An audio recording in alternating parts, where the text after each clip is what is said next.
오늘 제가 여러분과 함께 나눌 말씀의 제목은 지켜야 할 것과 그렇지 않은 것을 분별하는 지혜에 대해서입니다. 지켜야 할 것, 목숨을 걸고 지켜야 될 것, 그리고 그렇지 않은 것들이 세상에 많이 존재합니다. 근데 많은 사람들이 사소한 것에 목숨을 걸다가 인생을 이제 낭비하거나 또 헛되게 그냥 허비하게 되는 경우들이 굉장히 많이 있습니다. 운전하다 보면 자기도 모르게 욱하고 성질이 돋을 때가 있죠. 혜미 자매가 이제 운전을 배운 지 한 두 달? 한 달? 두 달 다 돼가나? 한 달 정도 돼가는데, 얼마 전에 이제 운전을 하다가 이제 누가 끼어들었나 봐요. 그래서 이제 사역자 모임에 와서 어떤 얘기를 해줬냐 하면, 차에 막 무례하게 끼어드는 사람들을 보면서 차 안에서 점잖게 대응하는 사람들을 보면 인격이 참 훌륭한 것 같다고 저절로 욕이 튀어나오더라고. 저렇게 얌전한 자매 입에서 욕설이 나왔다고 생각하니까 되게 궁금해지더라고요. 어떤 욕이었을까? 여러분도 그런 적이 있을 것 같습니다. 그런 일을 겪을 때 그냥 화가 나서 뭐 하려고 하는 건 아닌데 막 따라가 본 적 있죠? 있다 없다. 뭘 굳이 또 따라가서 뭘 하려고 하는 건 아닌데 화가 나서 막 그냥 한번 따라가 본 적 있을 것 같습니다. 그래서 집에 와서 생각해 보면 참 위험하고 무모했다는 생각이 들 때가 있습니다. 그래서 어떡할 뻔했나 이렇게 몸서리 쳐질 때가 있습니다. 그러다가 사고라도 났으면 참 사소한 것에 때문에 목숨을 잃어버릴 뻔했다. 또 그 사소한 것 때문에 내 꼴이 참 우습게 됐구나 이런 생각이 아마 들 것 같아요. 만약에 제가 그런 상황을 겪고 사고가 나서 병실에 누워 있는데 여러분이 찾아와서 아니 어쩌다가 이런 사고를 당하셨어요? 물어보면 열받아서 그렇게 대답하게 되는 상황이 너무 웃긴 거예요. 그러면 참 부끄러울 것 같아요. 그래서 사소한 것에 목숨 걸지 말고 정말로 중요한 것, 진짜 중요한 것에 우리의 목숨을 걸고 살아야 되는데 우리는 사소한 것들에 너무 많은 에너지와 또 기싸움과 이런 것들을 하느라 시간을 허비할 때가 참 많다는 생각이 들었습니다. 아시는 분은 아시겠지만 어제 저희 어머니께서 쓸개를 떼어내는 수술을 하셨습니다. 저는 장기를 떼어내면 사람이 다 죽는다고 생각했는데 쓸개는 없어도 된대요. 저희 아버님도 대장암 수술을 하시고 그때는 몰랐는데 나중에 몇 년 지나서 이제 이 초음파를 받아보니까 쓸개가 없었대요. 대장 떼어낼 때 간 일부와 함께 잘려 나가 버린 거죠. 그래서 저희 집안에는 쓸개 없는 분이 두 분이나 간은 있습니다. 쓸개가 없는 분들이 두 분이나 이제 계십니다. 그런데 떼어내면 안 되는 장기들이 있습니다. 그죠? 이 쓸개는 떼어내도 되지만, 심장은 떼어내면 바로 죽습니다. 근데 이걸 우리는 이제 우리 장기를 얘기할 때는 이런 것들을 굉장히 쉽게 분별하게 되는데, 인생을 살아갈 때는 정말 무엇을 목숨 걸고 붙들고 또 무엇은 버려도 되는지 이거를 참 제대로 결정하지 못하고 살아가는 사람들이 너무나 많고 내 인생도 이렇게 돌아보면 왜 그 쓸데없는 일에 내 젊음을 그때 몇 년 동안이나 내가 왜 그랬을까 막 그런 생각이 들 때가 있습니다.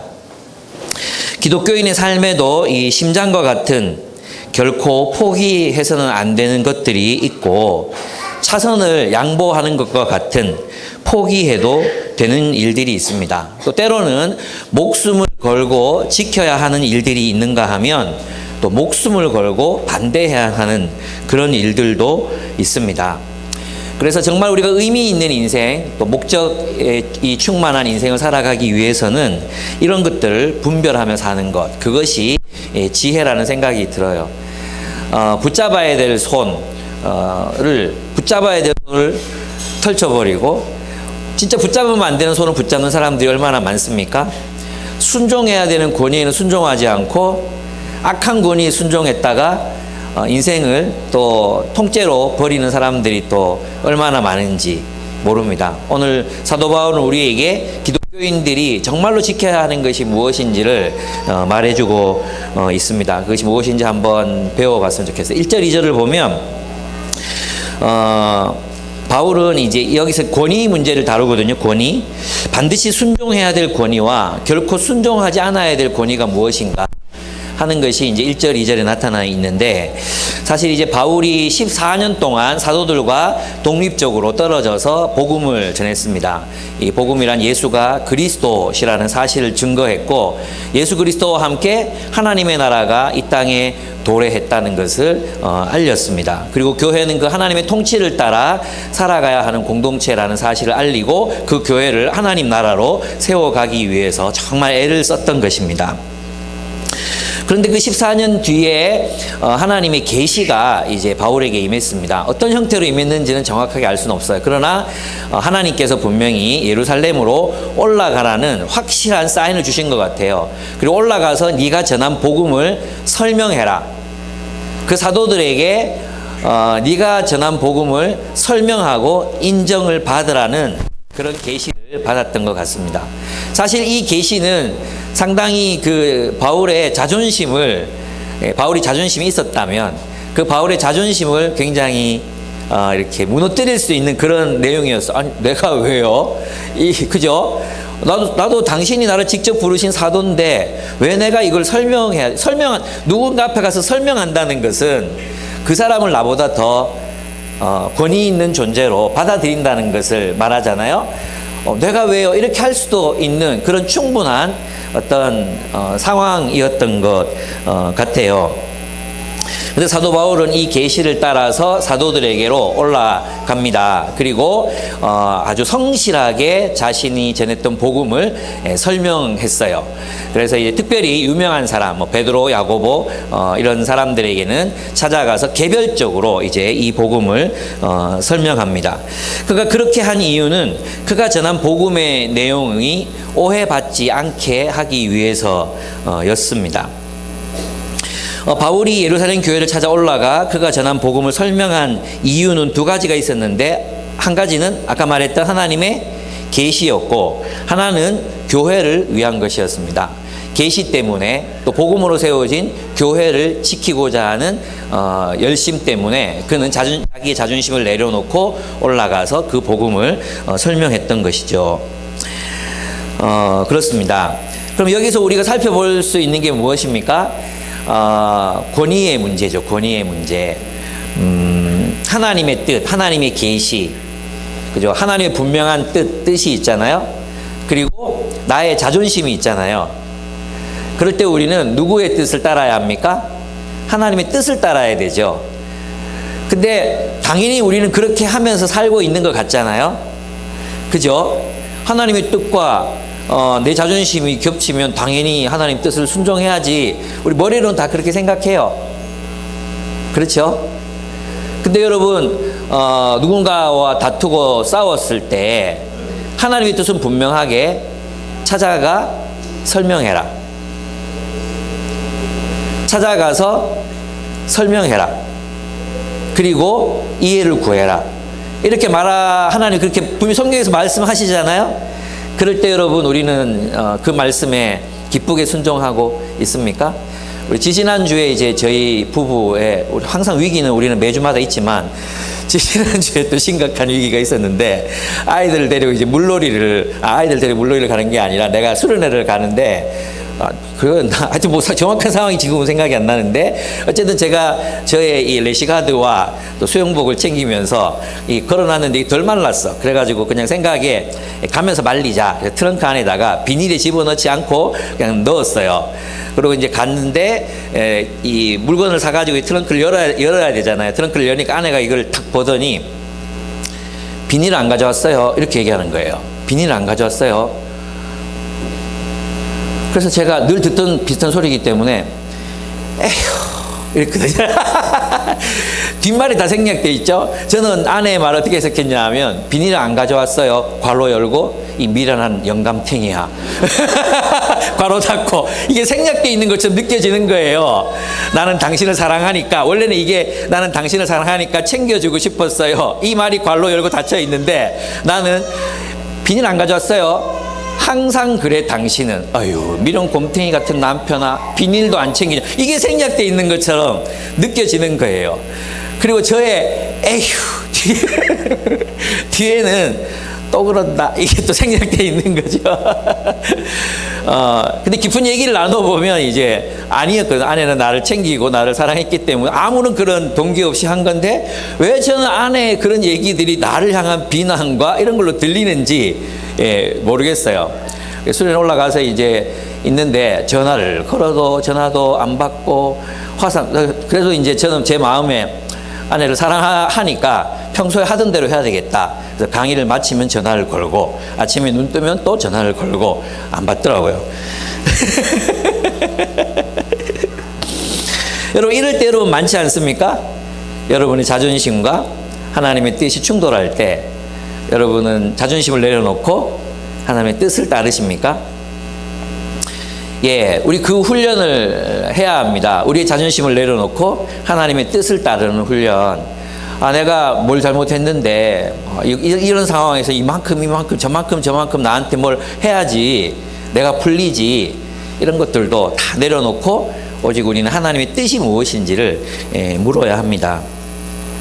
그래서 사소한 자존심에 우리의 목숨을 걸지 말고 하나님의 뜻을 쫓아서 살아가는 우리가 되었으면 좋겠어요. 거기에 성숙함이 있는 것 같아요. 직장에서도 마찬가지겠죠. 여러분 이런 자존심 상하는 상황이 얼마나 많이 생깁니까? 그때마다 우리는 하나님의 뜻이 무엇입니까? 이렇게 물어야 합니다. 두 번째는 뭐냐 하면 바울은 진리의 복음으로 교회를 지켜내기 위해서 이 일을 했다고 얘기하고 있거든요. 그러니까 자기가 그동안 수고한 게 헛되지 않게 하려 함이라 이랬잖아요. 이게 저는 굉장히 중요한 얘기라고 생각해요. 뭐냐 하면 우리가 교회를 선택할 때 나를 받아주느냐 안 받아주느냐 이게 문제가 아니란 거예요. 내 스타일에 맞느냐 안 맞느냐, 젊은이들이 많으냐 아니냐, 뭐 내 또래들이 있느냐 없느냐 이게 중요한 게 아니란 거예요. 뭐가 중요해요? 진리의 복음이 있느냐. 제가 이렇게 얘기하면 모든 교회마다 다 있죠. 이렇게 여러분 얘기하고 싶죠. 근데 복음이 없는 교회들이 있어요. 또 진리로 형성되지 못한 교회들이 있습니다. 사도 바울도 얘기했잖아요. 너희 가운데 자기의 뜻을 두고 자기를 쫓게 하려는 사람들이 있을 것이다. 얘기했잖아요. 벌써 또 이미 적그리스도가 나타났다 그랬잖아요. 그리고 오늘 본문에도 보면 거짓 신도들이 교회 안에 들어와서 교회를 장악하려고 하고 있잖아요. 그래서 여러분 우리가 현실적으로 생각하셔야 합니다. 우리가 목숨 걸고 지켜야 되는 게 뭐냐? 진리의 복음을 선포하고 그 복음을 따라 살아가는 성도들이 있는가? 이것이 정말 가장 중요한 기준이 되어야 합니다. 뭐 내가 선호하는 스타일의 찬양을 드리고 내가 선호하는 스타일의 사람들이 있고 또 뭐 말이 통하고 이런 건 그렇게 중요한 요소가 아닙니다. 정말 중요한 요소는 진리의 복음이 선포되고 그 진리의 복음을 따라 살아가려는 성도들이 있는가, 그리고 그들이 함께 하나님 나라를 세워가는가, 이거 지키려고 지금 바울이 올라가는 거잖아요. 교회입니다. 우리가 정말 목숨 걸고 지켜야 되는 게 뭐냐? 교회다움입니다. 교회다움. 우리가 지켜내야 되는 게 뭐냐? 진짜 중요한 게 뭐냐? 교회다움. 진리의 복음으로 형성되는 교회인가? 이것이 가장 중요합니다. 뭐 어린아이들이 교육시설이 있는가? 이거 하나도 중요한 게 아닙니다. 예. 정말로 중요한 것은 진리의 복음이 선포되고 그것을 따르는 성도들이 있는가? 이것을 우리는 지켜내기 위해서 얼마나 애를 쓰는가? 이것이 가장 중요한 요소라고 생각해요. 때때로 다른 어떤 기준들 때문에 이제 잘못 선택하는 사람들을 많이 봐요. 뭐 하나님 모든 교회에 계시다. 그거 완전 환상이에요. 그렇지 않아요. 여러분이 이것을 잘 분별하는 지혜가 우리에게 있었으면 좋겠습니다. 두 번째, 첫째는 그래서 여러분이 반드시 순종해야 될 권위와 결코 따르지 말아야 할 권위가 있다. 거짓 교사들의 권위는 따르면 안 되잖아요. 그래서 우리가 이 교회가 왜 중요하냐 하면 내가 이 공동체의 가르침에 순종하고 또 함께 따라가야 하잖아. 그죠? 그래서 그 권위를 잘 분별하는 지혜가 있어야 한다는 거예요. 때때로 사람들을 보면 순종하지 말아야 될 것에 순종하고 꼭 순종해야 될 것에 순종하지 않아요. 이게 이제 우리가 가진 참 어리석음이거든요. 꼭 순종해야 될 권위, 진리의 복음, 하나님의 뜻, 여기에 순종하고 인간적인 어떤 따뜻한 위로가 있을 수는 있지만 이런 것들은 크게 중요하지 않다는 거죠. 예, 여러분, 저는 그런 의미에서 저희 교회는 참 좋은 것 같아요. 예, 물론 담임 목사님도 되게 훌륭하신 분이지만 함께하는 간사님들이 이렇게 저희 교회 담임 목사님이 예수님이시거든요. 그래서 함께하는 간사님들도 그렇고 숙직이들도 그렇고 진짜 제가 어디 가도 이렇게 말씀대로 살아가려고 애쓰고 또 함께 이게 정말 바쁘지만 우리 주부 리더들도 보면 그 바쁜 와중에 PBS를 해와서 오전에 이렇게 만나고 나누잖아요. 야, 정말 참 훌륭하다. 어떻게 이렇게 살아가는 사람들이 있나. 감동이 될 때가 정말 많습니다. 예. 우리 계속해서 그런 교회 세워갔으면 좋겠어요. 진리가 말하면 인간적인 어떤 것에서도 흔들리지 않는, 그 복음 따라 살아가려고 애쓰는 사람들의 교회. 그런 교회를 우리가 계속 지키고 또 보존하고 또 그런 권위 아래 또 순종하고 그렇게 살았으면 좋겠어요. 예. 이분들이 하는 말이면 들어도 되지 않을까? 그것도 이제 여러분의 분별의 문제죠. 예. 두 번째는 이제 허용해도 되는 일, 그리고 결코 허용할 수 없는 일 분별하며 살자는 것입니다. 예루살렘에 올라갔을 때 이제 이 바울은 일부러 이방인 그리스 사람 디도를 데리고 갑니다. 디도를 데리고 가서 사도들에게 보여줬어요. 아마 사도들이 알았겠죠. 할례 받지 않은 이방인이다. 이거 알았겠죠. 그런데 사도들은 바울에게 이 디도를 할례시켜라고 강요하지 않습니다. 디도를 할례하라고 그렇게 강요하지 않습니다. 그것은 사도들이, 유대인 사도들도 복음이 예수 그리스도의 그 복음이 무엇을 의미하는지를 분명하게 알고 있었다는 것이죠. 예루살렘 사도들은 아주 지혜롭고 현명했습니다. 사도들은 할례 받지 않은 디도를 하나님의 구원받은 백성으로 또 예수 그리스도의 제자로 받아 주었던 것입니다.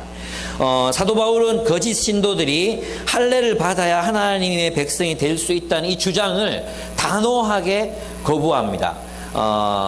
디도를 할례시켜라, 또는 할례 받아야 하나님의 백성들 의롭게 될 수 있다, 하나님의 백성 될 수 있다, 궁극적으로 구원을 얻을 수 있다, 구원을 완성할 수 있다, 이런 주장에 대해서 그는 단호하게 반대합니다.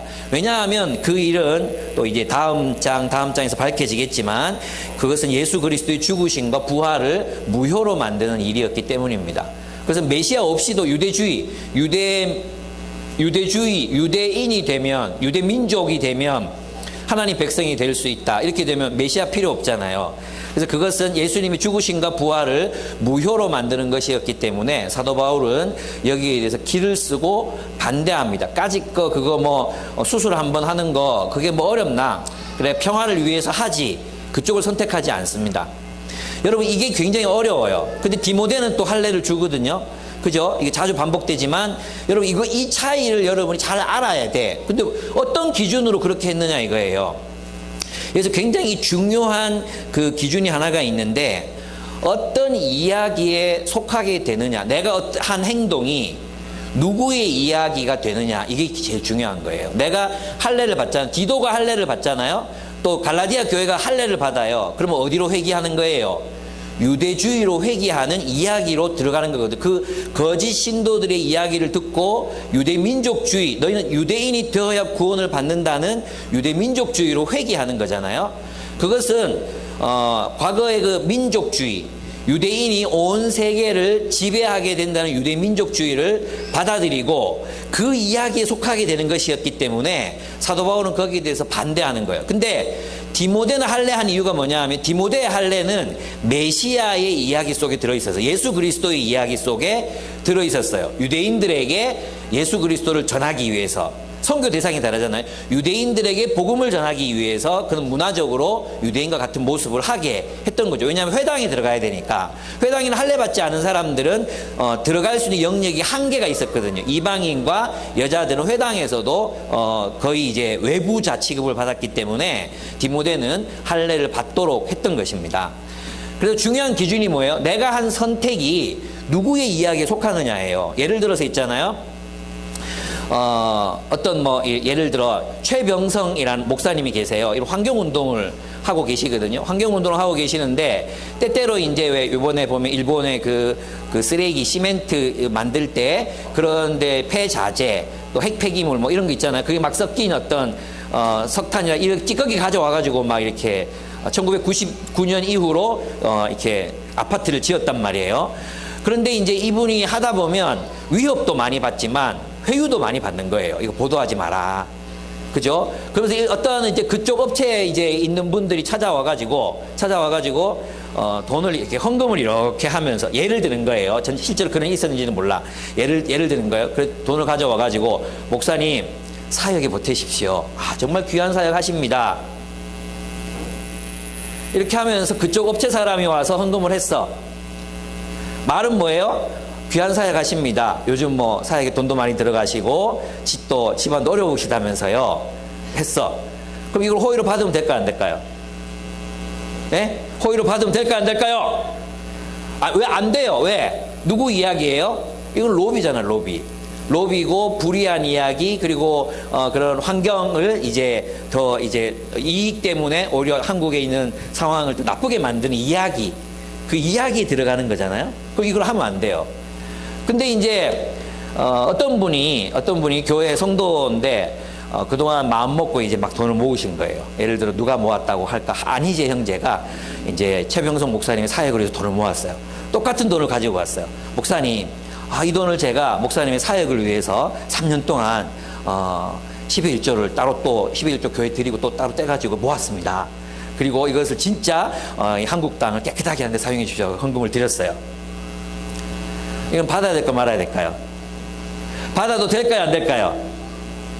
받아도 돼요. 그죠? 눈으로 말해보세요. 눈으로. 이거는 받아야 돼요. 무슨 말인지 아시겠죠? 똑같은 돈 300만 원이야. 근데 어떤 건 받아야 되고 어떤 건 받으면 안 돼. 기준이 뭐예요? 그 이야기가 누구의 이야기냐. 이해되시죠? 그죠? 그래서 사도 바울은 갈라디아의 거짓 신도들이 할례 받으라고 한 이야기는 결단코 그 귀에 듣지 않았던 거죠. 여러분 있잖아요. 때때로 우리의 선택이 그냥 사건 뭐 이거 뭐 하나 뭐 이것저것 이렇게 하지만 정말 분별력을 가져야 되는 게 뭐냐면 내가 이걸 선택함으로 나는 어느 이야기 속으로 들어가게 되느냐. 이걸 잘 분별해야 한다는 것입니다. 그 뇌물죄도 다 그런 거 아니에요. 맥락 없이 뇌물죄가 적용되는 게 아니거든요. 그래서 이 이야기의 핵심은 목사님을 위해서 헌금을 모아도 된다. 이런 얘기죠. 이런 이야기를 여러분 절대 들으면 안 돼. 예배음악을 어떤 장르로 선택하느냐? 뭐 지금 우리가 사용하는 장르는 어떤 장르입니까? 팝, 또 약간 락 이런 게 있죠. 메탈까지는 아직 한 번씩 동훈 형제가 약간 삘 돋았을 때는 메탈이 되기도 하고 그렇긴 하지만 뭐 메탈 쪽은 아니잖아요. 어쨌든 이런 장르를 써. 이런 장르는 중요하지 않아요. 그죠? 문제는 뭐예요? 어떤 가사. 그러니까 있잖아요. 은혜가 됐냐 안 됐냐는 기준이 아니에요. 그 메시지가 성경적이냐 아니냐가 더 중요해요. 사실 있잖아요. 찬송가를 보세요. 찬송가는 찬송가가 왜 우리에게 감동이 됩니까? 올바른 메시지를 담고 있기 때문이거든요. 근데 그 가운데도 보면 지금 보면 성경적으로 맞지 않은 그런 찬송들이 굉장히 많이 있어요. 그런 것들은 이제 우리가 거절해야 되겠죠. 근데 복음성가 중에도 굉장히 그 우리의 감성을 이렇게 돋우고 또 아주 감동을 주는 그런 복음성가들이 있어요. 있는데 가사를 가만히 들여다보면 굉장히 번영주의적이고 또 때로는 어떤 복음에서 나왔다기보다도 그저 사람의 마음을 그냥 이렇게 감정을 건드리게 만든 그런 CCM들이 있어요. 특별히 미국 CCM 가만히 들어보면 이게 CCM이기 때문에 일반 사람들도 좀 감동을 시켜야 되잖아. 그래서 보면 이게 약간 이게 무슨 그 연애 노래인지 하나님에 대한 노래인지 헷갈리는 그런 내용들이 많이 있거든요. 그런 부분들은 우리가 분별해서 예배 음악으로 사용할 때는 분별해서 이렇게 사용할 필요가 있습니다. 11조 강조하는 건 문제가 아닙니다. 그런데 11조를 하면 하나님이 번영을 주시기 때문에 라고 설교한다면 그것은 잘못된 맥락이죠. 그죠? 11조가 성경에서 나눔을 위해서 하나님이 나눔의 원리로 우리에게 베푸신 원리라고 설교할 때 올바른 것이 되는데, 번영을 위한, 인간이 너희가 11조 열심히 하면 그것이 신앙생활 잘하는 거야, 그 신앙생활 잘하는 데 대한 보상으로 너희를 하나님이 잘 살게 하실 거야 라고 가면 그것은 성경적이지 않은 설교가 되는 것입니다. 마찬가지입니다. 이 돈 문제 중요하니까 제가 얘기 드린 거예요. 그 다음에 주일날 아이들 학원에 가서 공부하는 것 자체는 나쁜 게 아닙니다. 그죠? 근데 주일날 학원에 보내는 이유와 동기, 그 맥락이 중요합니다. 대학에 가는 것이 하나님을 섬기는 것보다 더 중요하다고 하는 메시지를 만약에 아이들에게 무의식적으로 전달하고 있다면 그것은 보내면 안 되는 거죠. 예, 저희 교회는 이게 다른 원칙이지만 주일날, 토요일 해지고 주일날 해질 때까지는 아이들을 어떻게든 교회에서 살게 하는 거, 이 성도들과 어울리게 하는 거, 그것이 정말 중요하다고 생각해요. 그런 것 없이는 영적인 우정도 생길 수 없고, 또 그런 것 없이는 동력자의식도 생길 수 없고, 또 정말 교회를 사랑하는 마음도 생길 수 없기 때문에 앞으로도 저희는 될 수 있으면 토요일 밤부터 주일 해질 때까지는 아이들을 교회에 좀 붙잡아 두고 평일도 집에 찾아가서 친구들 만나게 하고 그렇게 할 생각입니다. 제가 지금 말씀드리는 것은 맥락이라는 것입니다. 중요한 것은 맥락이다. 그래서 내가 해야 될 일과 하지 말아야 될 일을 위해서 분별해야 될 때 맥락, 내가 한 선택이 누구의 이야기가 되는 것인가, 어떤 이야기를 만드는 것인가, 그것으로 여러분이 분별하라는 것입니다. 세 번째, 우리는 거절해야 될 손과 잡아야 될 손을 잘 분간해야 합니다. 예루살렘 사도들은 바울에게 설명을 충분히 들었습니다. 그러고 나서 뭐 합니까? 손을 내밀죠. 그리고 오른손을 내밀어서 친교의 악수를 하니라. 이 친교의 악수가 뭡니까? 인정한다. 너를 인정한다. 그리고 당신은 이방인을 위한 사도로 부르심을 받았고, 베드로는 유대인을 위한 사도로 부르심 받았다. 그러니까 하나님이 확실히 당신을 이방인을 위한 사도로 부르심 받았다는 것을 인정한다. 그리고 친교의 악수를 보냅니다. 저는 이것이 참 지혜로운 행동이었다고 생각합니다. 여러분, 바울도 사실은 있잖아요. 굉장히 자존심이 강하고 당당하고 또 예수님 안에서 이게 깨졌지만 어쨌든 그런 어떤 자신감 있는 인물이라고 우리가 보잖아요. 근데 그가 겸손하게 사도들에게 가서 설명하는 모습을 한번 상상해 보십시오. 자신이 전하는 복음을 자세하게 질문하면 거기에 대했을 때 이렇습니다라고 이렇게 제출하고 있는 이 바울의 모습은 굉장히 겸손하거든요. 근데 저는 바울도 굉장히 훌륭했지만 사도들도 굉장히 훌륭했던 것 같아요. 어디 듣보잡이 나타나가지고 이방인들한테 좀 유명해졌다고 여기 와서 뭐 인정해달라 이거야? 그러면서 이제 자를 수 있잖아요. 바울의 이야기를 듣고 아니야라고 내칠 수도 있잖아요. 근데 그 사도들이 바울이 전한 메시지를 듣고 그가 살아간 삶을 보고 그가 맺은 열매를 확인하고 교제의 악수를 하는 거예요. 여러분, 우리는 이런 일을 잘하고 있다고 보통 사람들이 생각하거든요. 근데 우리는 있잖아요. 정말 손을 잡아야 될 사람의 손을 붙잡지 않고 놓아버려야 될 사람의 손을 붙잡는 경우가 너무 많아요. 그 대표적인 예가 뭐예요? 정광훈 목사 손 잡는 사람들이에요. 정광훈 목사가 진짜 들어보면 비아냥, 이 폭력, 그리고 그 안에 비성경적인 요소들이 너무나도 많은데 정광훈이 손을 내밀고 손을 덥석덥석 잡아요. 그리고 요번에 진짜 코미디가 뭔지 아십니까? 그리고 앞으로 이런 조직을 만들 건데 자기가 원하는 직책이 있으면 종이에 써서 내라. 그럼 웬만하면 내가 그 직책을 만들어서라도 지위를 주겠다. 이렇게 얘기를 했어요. 나는 정말 이 사람이 처음에는 안 그랬을 것 같은데 어쩌다가 이렇게 변해버렸을까? 난 너무 가슴이 아프고. 근데 거기 또 써내는 사람들이 있다는 문제는 목사들 중에 써낸다는 거예요. 재정부장 시켜주세요. 써낸다는 거예요. 이게 얼마나 슬픈 일입니까? 만약에 이제 그 정광훈 목사가 나한테 찾아와서 목사님 청년부장 시켜줄 테니 한번 나랑 손잡고 같이 좋은 일 해봅시다. 그러면 제가 감사합니다. 그러는 모습을 한번 상상해 보세요. 말이 됩니까?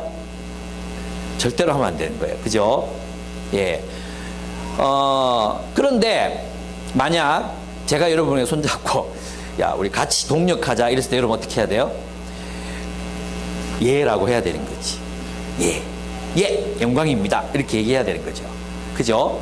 이 분별력이 우리에게 있어야 돼. 그러니까 근데 사람들이 이걸 잘 못해요. 아니 왜 떠나지? 아니 여기 내가 청년사회가 제가 30년 이상 해왔는데 진짜 좋은 사람들 여기 대구에 제일 좋은 사람들 여기도 다 모여 있는 것 같은데 전국을 다녀봐도 이런 사람들이 없는데 어디로 가려고 그러지? 누구 손을 잡겠다는 거지? 이런 생각이 들 때가 많거든요.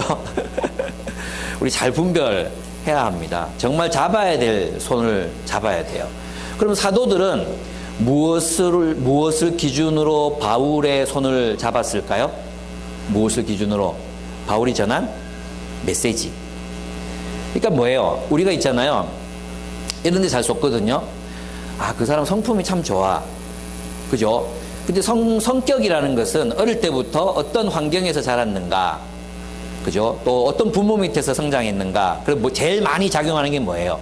애들 키워보니까 똑같은 부모가 똑같은 방식으로 키우거든요, 아이들. 근데 우리 애들 보면요, 3명이 다 달라요. 첫째는 진짜 명랑하고 발랄하고 창의적이고 뭐 하여튼 뭐 막 밖에 나돌아다니는 거 정말 좋아해요. 둘째는 집돌이에요, 집돌이. 어디 가자 그러면 집에 가. 어디 가자 그러면 집에 가. 주로 하는 말이 집에 가예요, 집에 가. 또 혼자서 뭐 베이스 치고 뭐 뚱땅뚱땅 되게 혼자 있는 걸 되게 즐겨요. 그리고 친구들도 그래도 또 부르면 나가서 뭐 이렇게 하곤 하는데 좀 느려요. 어디 가자 그래놓고 안 가 그래놓고 다 옷 입고 다 나가려 그러면 나도 갈래. 그러고 나오는 게 우리 현은이에요. 그래서 쟤는 안 간다 그래도 가겠지 하고 이제 막 준비해요, 우리가. 근데 셋째는 밖에서 나가서 막 뛰어다니는 거 너무너무 막 좋아하거든. 성격이 완전히 달라요. 쟤는 말도 느리 이렇게 하고 명언이 엄마 아빠 막 이렇게 말해요. 내가 그렇게 키우려고 가르친 게 아니에요. 근데 애들이 그냥 기질이 그래요. 근데 가장 중요한 게 기질이잖아요. 그죠? 그러니까 여러분이 우리는 왜 기질이 좀 이렇게 편안하고 좋으면 성품이 좋은 사람, 기질이 좀 급하고 좀 그러면 이 사람은 성격이 좀 이게 중요한 게 아니에요. 제일 중요한 게 뭔지 아십니까? 메시지예요, 메시지. 그가 가진 메시지. 다시 말해서 그가 가진 신학, 세계관, 관점, 이게 제일 중요해. 여러분이 혹 우리 교회를 어쩔 수 없이 떠나게 되는 상황이 있을 수 있잖아요. 그죠? 그럴 때 또 찾아야 되는 게 뭐냐? 목사님 성품 좋다. 이게 중요한 게 아니에요. 뭐가 가장 중요해요? 메시지. 그가 가진 사상, 신학, 생각. 이게 가장 중요해요. 이게 왜냐하면 이것이 사람을 만들고 형성하기 때문에 이게 가장 중요한 거예요. 예. 사실 보면요, 베드로 같은 사람이 베드로, 바울 이런 사람이 우리를 만나봤을 때 좀 편안하다. 물론 나는 그렇게 생각 안 하거든. 분명히 바울은 편안했을 거예요. 성숙했기 때문에. 그런데 이제 초창기 베드로를 봤을 때 사람이 좀 가볍다 이런 느낌을 왜 유대인들하고 같이 밥 먹다가 바울 오니까 도망가고 막 그러잖아요. 그런 걸 보면서 좀 그런 느낌 받았을 것 같지 않나요? 근데 제일 중요한 게 뭐예요? 메시지. 그가 어떤 내용을 가진 사람인가, 이것을 보고 손을 잡아야 돼.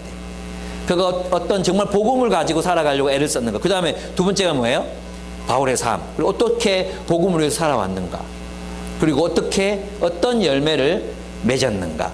이 세 가지를 보고 우리가 동력의 악수를 보낼 수 있는 거죠. 여러분, 우리가 동력자로 선택해야 되는 사람은 단순히 가능성을 가지고 선택하는 게 아니에요. 우리가 동력자로 선택해야 되는 사람의 가장 중요한 부분은 메시지. 그가 어떤 메시지를 가지고 있는 사람인가, 어떤 진리를 보유하고 있는 사람인가, 그리고 그 진리에 따라 살아가기 위해서 애를 썼는가, 그리고 어떤 열매를 맺었는가. 그것을 보고 그를 인정할 수 있는 거죠. 아시겠죠? 그래서 그 메시지가 가장 중요하다. 그 중에서도 이것을 우리는 알아야 합니다. 그 잡아야 할 손과 피해야 할 손을 잘 구별할 수 있어야 합니다. 그가 가진 메시지, 그가 무엇을 믿는가, 그 믿음에 일치하는 삶을 사는가, 그리고 그 믿음에 합당한 열매를 맺고 있는가 하는 거예요. 그래서 여러분, 여러분이 이제 누군가와 교제하고 싶은 사람을 선택하자, 우정도 선택하는 거잖아요. 할 때 그가 평소에 말씀을 어떻게 대하고 있고, 평소에 어떤 책, 누구의 책을 즐겨 읽는가, 그가 깨어진 세상 희망의 복음은 읽었는가, 이런 것들이 중요한 기준이 이제 되는 거죠. 그리고 평소에 어떤 언어를 사용하는 사람인가, 그가 쓰는 언어는 누구의 언어인가, 이것들을 잘 구별하는 게 정말로 중요합니다. 네. 그저 여러분 있잖아요.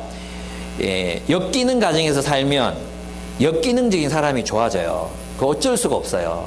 예. 역기능 가정에서 오랫동안 살았잖아요. 그럼 역기능적인 사람이 좋아요. 그게 우리 본성이 그게 끌리게 돼 있다니까요. 결혼한 사람들 모습을 보면 자신의 역기능적인 모습을 상대방이 가졌어요. 그 역기능에서 나온 것들이 있거든요.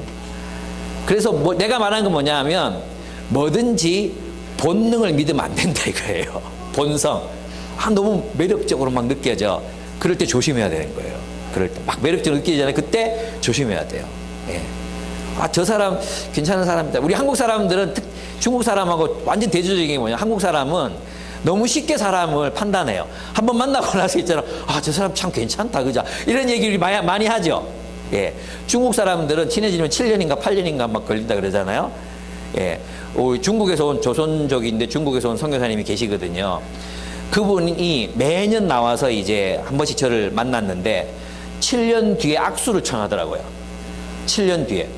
저는 몰랐어요. 그러니까 그게 그건지 몰랐어요. 근데 그전에는 그냥 인사만 하고 그냥 형식적인 얘기만 나누고 따로 밥 먹고 그러셔가지고, 저 사람 좀 교만한 거 아닌가, 이런 생각이 들었거든요. 이번에 오셨는데 저를 정말 이렇게 악수를 청하, 제가 이제 교제의 악수를 청합니다. 무슨 말인지 몰랐어요. 7년 만에. 예. 나는 그거는 또 너무 오래 걸린 거라고 생각해요.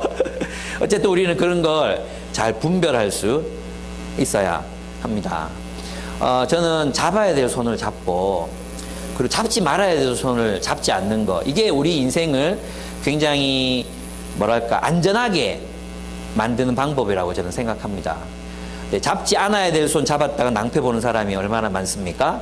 순종하면 안 되는 권위에 순종했다가 인생을 다 망쳐버린 사람들, 대표적인 사람들이 이단 희생자들이, 이단에 희생된 사람들, 그런 사람들이 얼마나 많은지 모릅니다. 이 분별력이 우리에게 갖춰졌으면 합니다. 예, 마지막으로 이제 우리는 하지 않아도 되는 일과 반드시 해야 되는 일을 구별해야 합니다. 마지막 절 10절에 보면은 이렇게 되어 있습니다. 다만 그들이 우리에게 바란 것은 가난한 사람을 기억해 달라고 한 것입니다. 그것은 바로 내가 마음을 다하여 해오던 일이었습니다. 그러니까 그리스도인들이 뭐 이것저것 안 해도 괜찮아, 그런 게 있잖아. 뭐 이거 안 해도 되고 저것도 안 해도 돼. 근데 꼭 해야 되는 게 있어. 그게 뭐예요?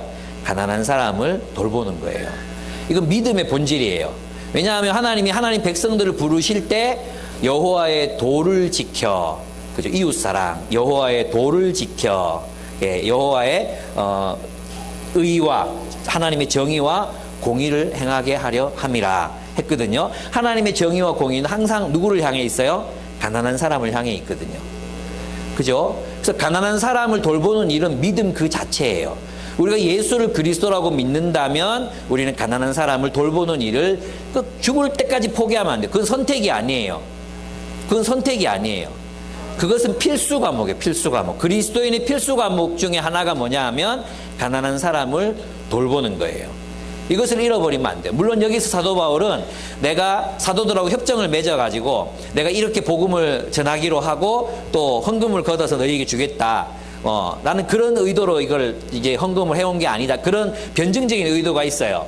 근데 여기는 한 걸음 더 나아가 보면은 그것은 사도 바울이나 또 그 선배들의 신앙이 어떤 신앙으로 일치되어 있었다는 것입니까? 그리스도인의 삶이란 가난한 사람을 돌보는 것으로 나타나게 되어 있다. 이것을 이제 사도 바울은 인식하고 살았다는 거죠. 그래서 있잖아요. 우리 이렇게 생각하거든요. 보통 예배는 필수고 가난한 사람을 돌보는 건 선택이야. 그래서 가난한 사람을 돌보는 것은 신앙에서는 좀 다른 조금 더 선한 일을 하는 거야 라는 정도로 생각하는 분들이 많아요. 근데 신앙 그 자체, 예수를 믿는다는 그 자체가 바로 가난한 사람을 돌보는 거라는 것을 여러분 깨달아야 돼요. 야고보서에도 그렇고 이제 갈라디아 3장에 보면 나오잖아요. 우리를 구원하는 믿음 어떤 믿음이냐? 사랑으로 역사하는 믿음이라 그랬어요. 그러니까 이 믿음은 관념적이지 않아요. 어떤 명제를 받아들이는 게 아니에요. 어떤 명제를 받아들이는, 예수 믿으면 천국 간다는 명제를 받아들이는 게 믿음이 아니라 사랑으로 역사, 노동하는, 사랑을 위해 노동하는 믿음, 그 믿음이 우리를 구원한다고 갈라디아에서 분명하게 얘기하고 있어요. 야고보서에서도 행함이 있는 믿음이라 구원을 얻느니라 문맥을 살펴봐요. 그 앞문맥에 보면은 가난한 자, 배고픈 자에게 가서 먹을 것 찾아서 먹어라, 옷 없는 자에게 가서 옷 입어라, 이렇게 말하는 것은 믿음이 아니라고 얘기하고 있어요. 아시겠죠? 그래서 우리는 가난한 사람을 돌보기 위해서 우리의 소비를 줄여야 합니다. 가난한 사람을 돌보기 위해서 저축하고요. 우리는 가난한 사람을 돌보기 위해서 돈을 법니다. 사랑을 위해 돈을 법니다. 사랑을 위해 일합니다. 이것을 기억하셔야 합니다. 우리는 탐욕을 위해서 일하지 않습니다. 이것을 꼭 기억하셔야 합니다. 우리는 하지 않아도 되는 일들 많이 있어요. 하지 않아도 되는 일들, 무슨 맥주 감사 헌금 이런 게 있잖아요. 안 해도 돼요. 예. 진짜 중요한 게 뭐예요? 가난한 사람을 돌보는 것. 그것은 신앙의 본질에 속하는 부분이라는 것을 기억하고 사셔야 합니다. 예, 그렇습니다. 오늘 한번 요약해 보면 우리 그리스도인들은 사소한 일에 목숨 걸지 않는다. 그죠? 사소한 일에 목숨 걸지 않아요. 그러나 우리 분별하면서 살아야 되는데 지켜야 할 것과 그렇지 않은 게 있습니다. 첫째, 권위 문제. 반드시 순종해야 되는 권위와 또 거부해야 되는 권위를 분별하며 살자는 것입니다. 두 번째는 좀 허용해도 되는 일들이 있습니다. 그런데 진짜 허용하면 안 되는 일이 있습니다. 이걸 구별할 수 있어야 돼. 그 구별의 기준은 이야기. 내가 이걸 선택함으로 어떤 이야기에 속하는 사람이 되는가로 구별할 수 있습니다. 세 번째는 거절해야 될 손과 붙잡아야 될 손을 구별하는 것입니다. 누구를 동력자로 선택할 것인가? 이것을 여러분이 구별하는 거. 이것이 정말 중요한 지혜 중에 하나입니다. 그 다음에 네 번째 뭡니까? 하지 않아도 되는 일과 꼭 해야 되는 일. 이것을 구별하면서 살아가는 지혜. 이 지혜가 저와 여러분의 삶에 충만하기를 축복합니다. 예, 그래서 열매 맺는 인생이 되시기를 참으로 축복합니다. 우리 다 함께 일어날까요? 일어나서 우리 하나님 앞에 헌신의 마음으로 함께 찬양했으면 좋겠습니다.